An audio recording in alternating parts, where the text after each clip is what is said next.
आज वो दिन है जिसे शायद ही कोई याद करना चाहेगा, क्योंकि ठीक 1 साल पहले आज ही के दिन एक ऐसा हादसा हिमाचल में पेश आया था जिससे 20 लोगों ने अपनी जान गंवाई। 14 अगस्त 2023 ये वो दिन था जब हिमाचल प्रदेश के लोगों ने एक भयंकर त्रासदी देखी थी।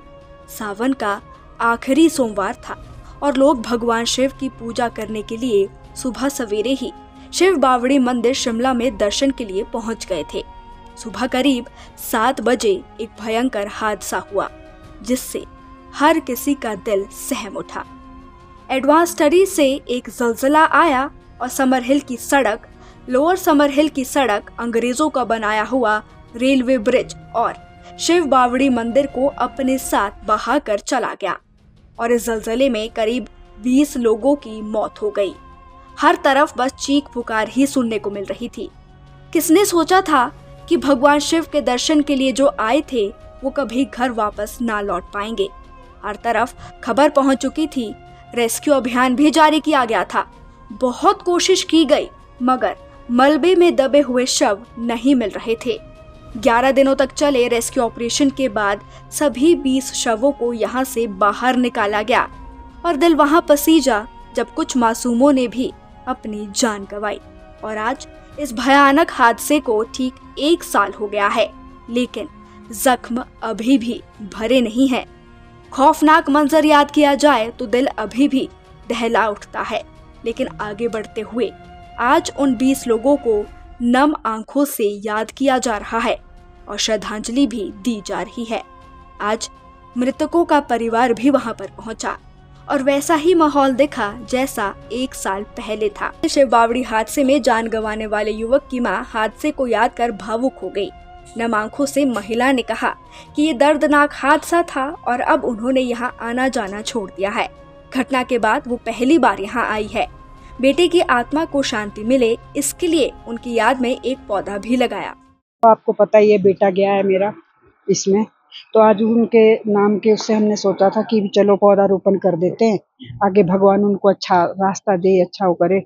हमारी तो यही भगवान से कामना है बेटे।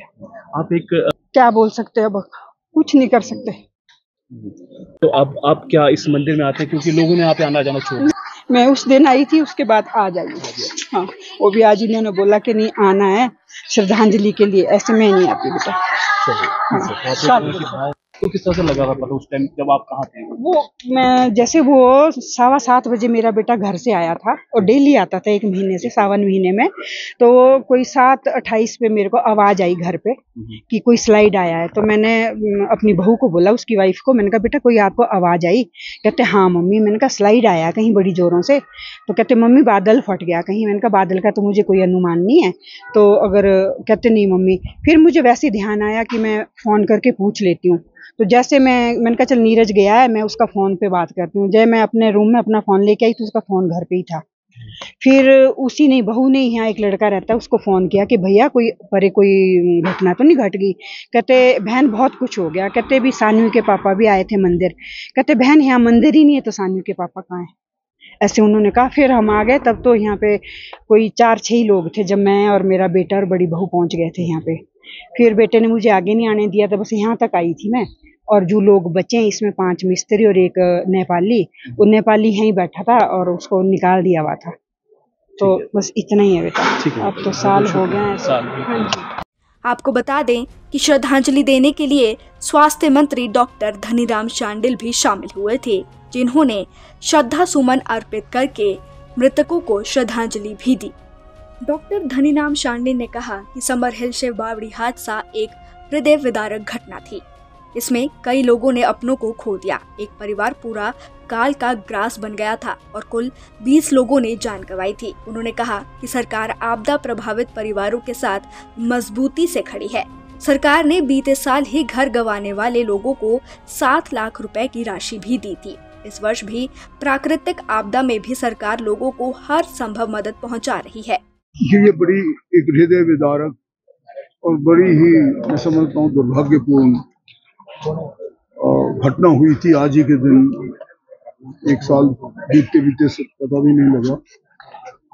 और भगवान शिव का ये महीना होता है यहाँ पे शिव मंदिर ही स्थापित ही था बहुत पहले से।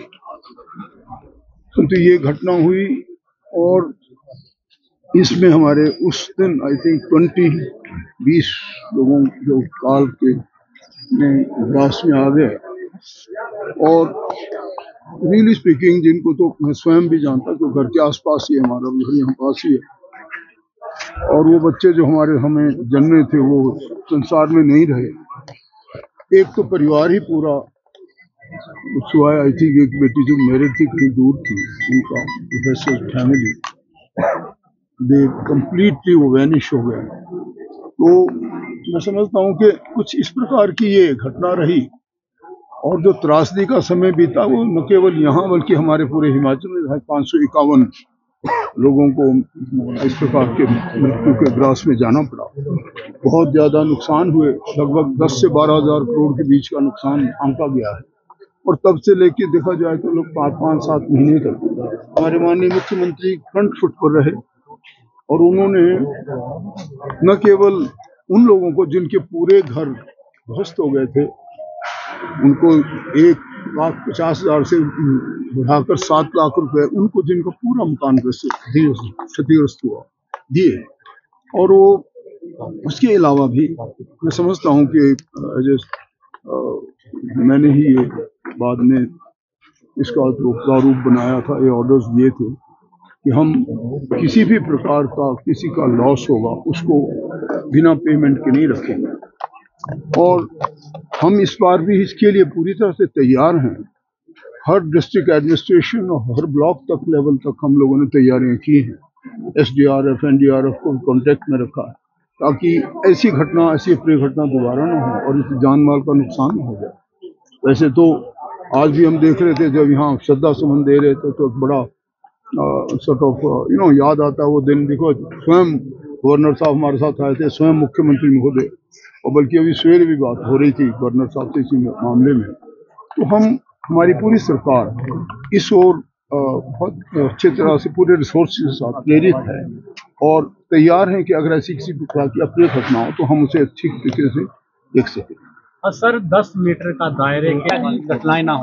नहीं, 10 मीटर के दायरे का जो है बिल्कुल ठीक कहा आपने। 10 मीटर के दायरे को हम चिन्हित कर रहे हैं और इसको ध्यान रखेंगे, खासकर वो जहाँ नाले हैं, जहाँ इनफैक्ट ये तो इतना डेंजरस नाला था भी नहीं, परंतु कैसे ये सब कुछ घट जाऊंगे अभी तक हमें तो सचमुच में मैं पर्सनली कहता हूँ कि इतना ज्यादा पानी यहाँ नेचुरल बहुत पहले आता था और इस प्रकार का डेंजर यहाँ पैदा होगा ये किसी का अंदाजा भी नहीं था। पर जो 10 मीटर की आपने बात कही उस पर बाकायदा उसको विल फॉलो, क्योंकि सर सर्वे हुए और सर्वे में ये चीज निकली, यही बिल्डिंग डेंजर से बाहर नहीं है, ऐसा लगा उससे बाहर रखा गया है, बाहर नहीं रखा है।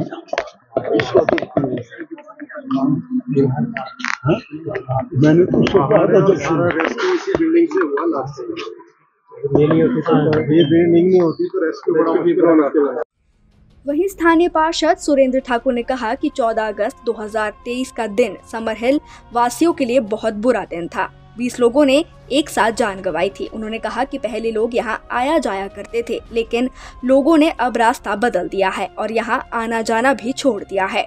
काफी जो लास्ट ईयर हमारे साथ यहाँ पर सम्मेलन में हुआ है और जिनके तो लोग चल गए, जिनके परिवारों के 20 जाने यहाँ पर एक छत के नीचे गई हैं, उस दुख को बुलाना तो काफी मुश्किल सा काम है। लेकिन फिर भी अब जीवन तो इंसान में जो जीवन जीना है आगे का, जो बच्चे छोटे हैं, कहीं के बच्चे छोटे हैं, कहीं के पेरेंट्स अभी तक हैं, उनको जीना काफ़ी कठिन सा हो गया है। तो दुख जवान बच्चों को जाना काफ़ी दुख में घटना होती है। तो उसमें पूरा 1 वर्ष होने के बाद आज भी हम थोड़ा सा यहाँ समझ रहे जैसे हम यहाँ लोग आते थे, अब लोगों ने यहाँ आना जाना छोड़ दिया है।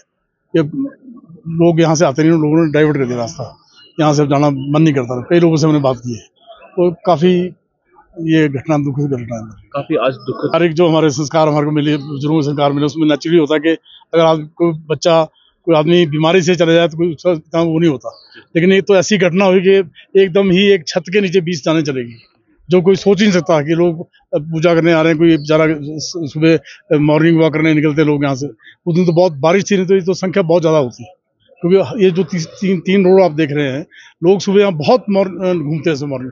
उस दिन इतनी तेज़ बारिश थी, इवन कि मैं खुद अपना सुबह घूमने निकला, लेकिन बारिश इतनी तेज़ थी कि घर से निकलना ही मुश्किल था। और मैंने सुबह 5:30 बजे जब मैं उठा हूँ तो मैंने अपनी वाइफ से शेयर किया कि आज शिमला में पेड़ गिरने शुरू हो जाएंगे, क्योंकि जो माहौल था वो इतना ख़राब माहौल था कि अब वो वृक्ष टिकने वाले नहीं थे, और वही कहानी आधे घंटे 2 घंटे बाद तब्दील हो गई। शिमला से नीरज डोगरा की रिपोर्ट।